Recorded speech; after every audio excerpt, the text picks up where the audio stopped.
Digboi jubilee খেলপথাৰত বড়ৌচা sports ক্লাবৰ উদ্যোগত ফুটবল প্ৰতিযোগিতা আয়োজন।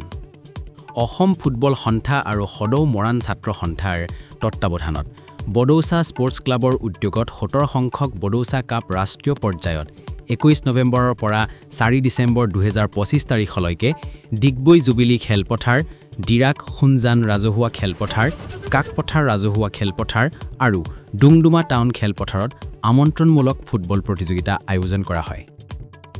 29 নৱেম্বৰ তাৰিখে ডিগবৈ জুবিলি খেলপথাৰত ট্ৰাও এফচি মণিপুৰ বনাম R3 FC অৰুণাচলৰ ফুটবল খেলখনৰ মণিপুৰৰ দলটোৱে 10-1 গোলত বিজয়ী হয়।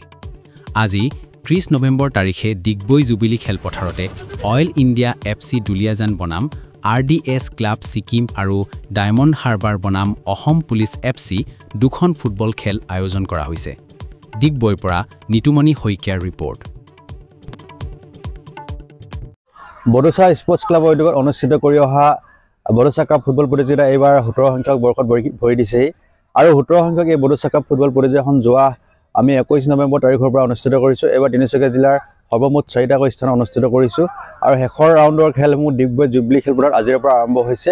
অহা 4 তাৰিখে প্ৰতিযোগিতাৰ ফাইনেল খেলখন ইয়াত অনুষ্ঠিত হ'ব।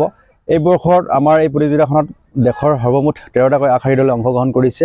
আজিৰ দ্বিতীয়খন কোৱাৰ্টাৰ ফাইনেল খেল এই জুবিলি খেলপথাৰত অনুষ্ঠিত হৈছে।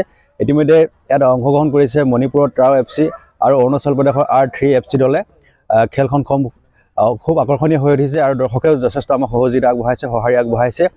আমাৰ যি প্ৰতিযোগিতাৰ উদ্দেশ্য আছিল যে আচলতে আমাৰ এই বিশেষকৈ তিনিচুকীয়া জিলাৰ লগতে সমগ্ৰ অসমতে এটা উচ্চ মানদণ্ডৰ এক ক্ৰীড়া পৰিৱেশ সৃষ্টি কৰা, যাতে আমাৰ যিসকল উদীয়মান খেলুৱৈ আছে সেই খেলুৱৈসকলক আমি এক উপযুক্ত মঞ্চ দিব পাৰোঁ। তাৰ উদ্দেশ্য আগত ৰাখি আমি এই ফুটবল প্ৰতিযোগিতা আৰম্ভ কৰিছিলোঁ। 2009 বৰ্ষতে আমাৰ প্ৰতিযোগিতা আৰম্ভ হৈছিলে আৰু এইবাৰ আমি 17 সংখ্যক বৰ্ষত সফলতাৰে অৱতীৰ্ণ হৈছোঁহি।